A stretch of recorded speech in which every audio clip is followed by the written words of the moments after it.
Don't look now, but the mustache is making a comeback. Welcome to Plain English, a light-hearted version. We're taking a break from some of the serious topics we've addressed in the last few weeks to have a little fun today. Well, the veggie burger wasn't serious, but the others have been. I'm Jeff. JR is the producer. This is episode 187, and the full complement of resources for this episode is available online at plainenglish.com/187. Coming up today, you're seeing it more and more. Hollywood actors, sports stars, the people in your neighborhood, maybe even at work. The mustache is back.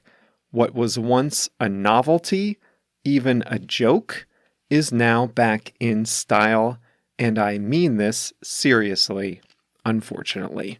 Before we dive in, here's a quick reminder that we've recently launched Plain English Plus, which is full of extra English learning resources for every episode. To learn more, visit plainenglish.com/plus.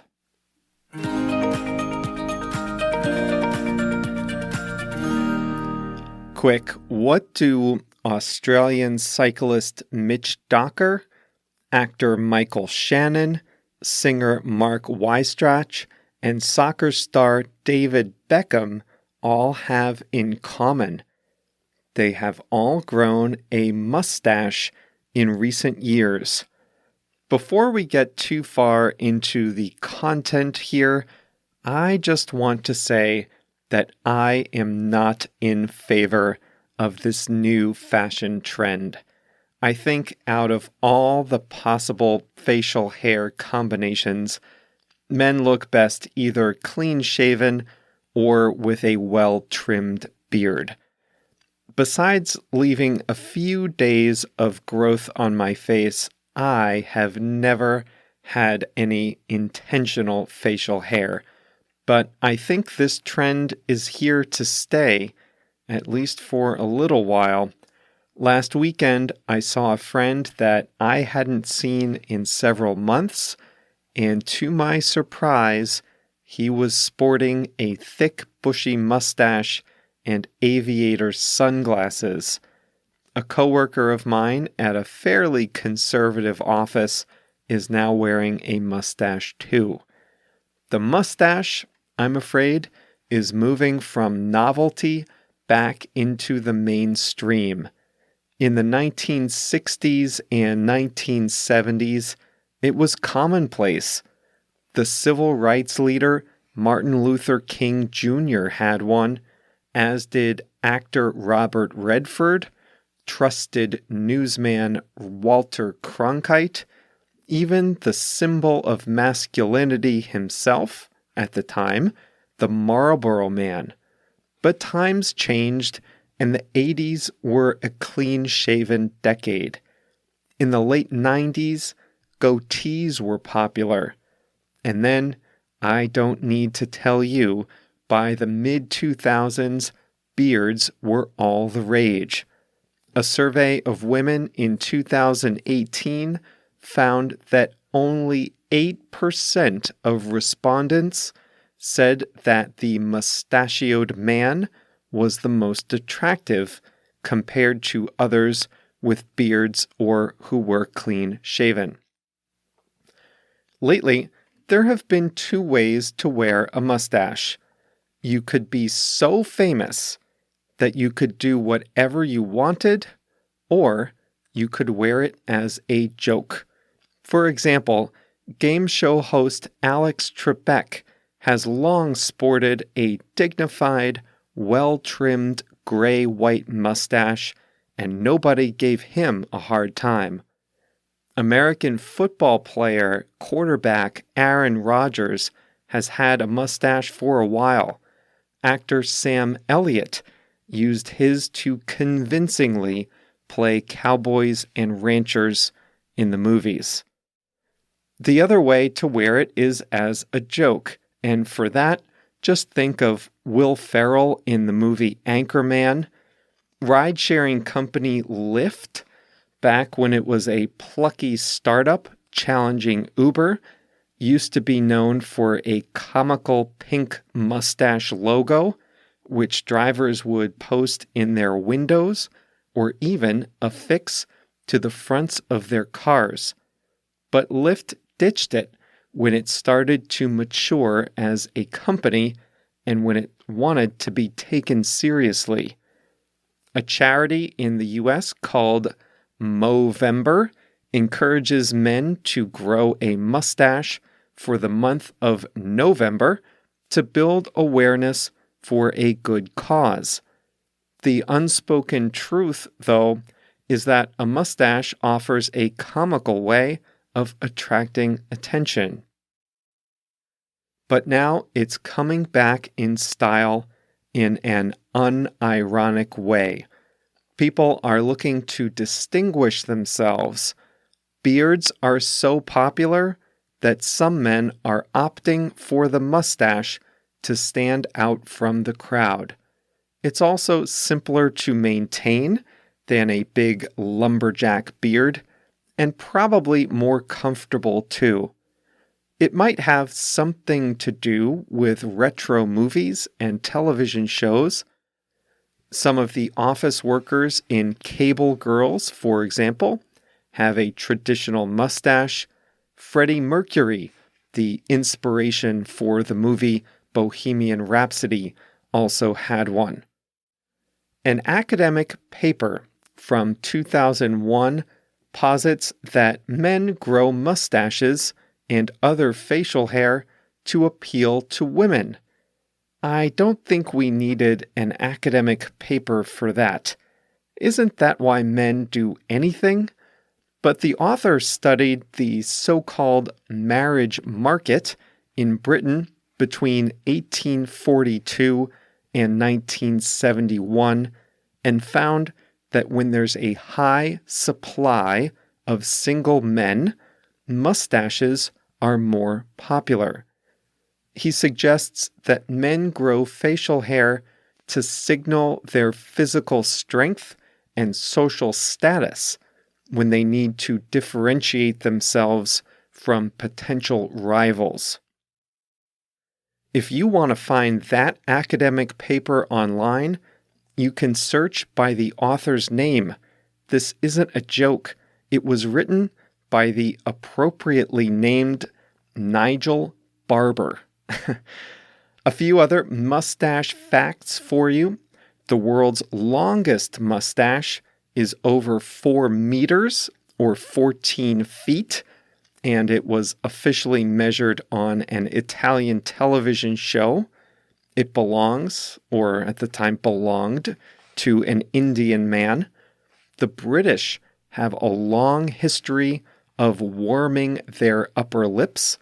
Until the year 1916, a mustache was required of soldiers in the British Army.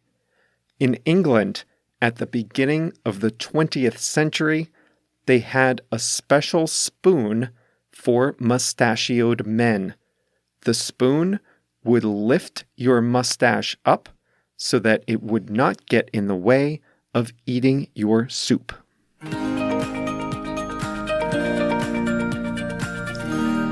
You heard it here first. Listen, I am too busy with Plain English Plus, but if any of you want to start making the mustache protective spoon and selling it to Hollywood actors, musicians, and sports stars, then I'll tell you what, I'll settle for 10% of the profits. I'm watching a 200-episode telenovela in my spare time, and one of the villains in that series has a pencil mustache. That's not even it. It's almost like a half pencil mustache. It only covers the lower half of his upper lip, and it just makes him look so evil. Pedro, the mayor of fictional town Agua Azul, he's so evil, and the mustache just makes him look so bad. Okay, couple hellos today. Pedro, no coincidence. Pedro from Brazil is a burger lover, and he hasn't quite tried a veggie burger yet. Maybe someday, but he did send me some videos of himself grilling. Peggy from Hong Kong gave me an on-the-ground update of the protest activities there. I also heard from Bayron from Guatemala, who's now listening from beautiful Miami, Florida. And finally, Nestor from Hidalgo, Mexico, home of the world's best barbacoa and pulque. Hey, did you have a chance to listen to the fast version of the last episode? We published it right here on the main podcast feed to give you a sense of the difference between the two speeds. A lot of you have asked for a fast version, so JR and I made sure to include that in the initial feature set of Plain English Plus. Remember, Plus members get access to a special podcast feed on Apple and Android apps that includes the fast version of every episode.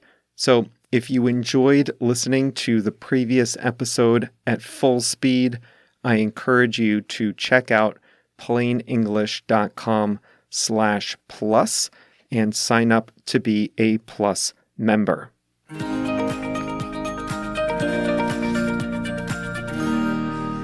Beards were all the rage in the 2000s. Did you hear that? What does all the rage mean? It's a trend or a product that's extremely popular. Not always, but it's usually something new. Remember that in the 1990s, people were mostly clean-shaven or they had goatees. But then beards started to be cool again in the early 2000s. It became synonymous with Brooklyn hipsters. But then the trend spread and became more mainstream. It's been all the rage. It's been extremely popular to have a beard. What else? Oh, how can we forget? The Impossible Burger is all the rage these days, especially after Burger King introduced the Impossible Whopper. I mentioned Katy Perry dressed up as an Impossible Burger. She joins tennis star Serena Williams, Jay-Z, and television host Trevor Noah as investors in the white-hot meatless startup. The Impossible Burger is truly all the rage. I saw a headline, 5G is all the rage. Is it?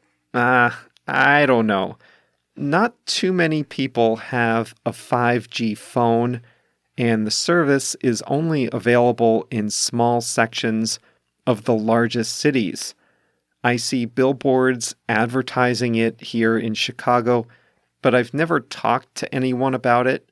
I don't quite think 5G is all the rage yet, so I don't agree with that headline. If something is going to be all the rage, it needs to be popular and, I think, a frequent topic of conversation. Aha, here we go. We are so trendy here. If you want to know what's all the rage, just keep listening to this program. Here, in no particular order, are things that are all the rage that you heard about right here. Juul, vaping. Remember, we talked about e-cigarettes in episode 56. Lightweight electric scooters like Lime and Bird were our topic all the way back in episode 47, and they are now all the rage. They are now really popular here too, by the way. Marie Kondo? I don't know. What do you think? Is she and her minimalist style all the rage. That's borderline, but you can listen all about her in episode 136, Marie Kondo, episode 136. Dry January is all the rage. Not now, but, in January. That one, if you listen to that episode, you have delved deep, deep back into the Plain English archives. That was episode 12. Dry January. These are examples of things that are all the rage, really popular topics of conversation. So what lesson can we draw from all this? I think we can conclude that if you want to know what's going to be all the rage tomorrow, you just have to listen to Plain English today. Okay, time for the song of the week, selected by JR, the producer. It is Set Fire to the Rain by Adele. It is from her second album called 21 and was the third consecutive number one hit from that album. It talks about the contradictions of a relationship that was probably not right for her. The key line in the song is this one: "You and me together, nothing gets better, but there's a side to you that I never knew." It's a really good, powerful song, strong vocals. She has an amazing voice, and there was a good live version of this song too. Set Fire to the Rain by Adele is JR's Song of the Week. If you'd like to nominate a song, feel free to email jr@plainenglish.com. That's all for today. Thanks for being with us. It never gets old for me, and I just love hearing from all of you. So don't be shy. Send me a note to Jeff, Jeff, at plainenglish.com, and you can also connect on WhatsApp by going to plainenglish.com/WhatsApp from your phone, and it will pull the number right up. We'll be right back here on Monday. Thanks again for being with us as always.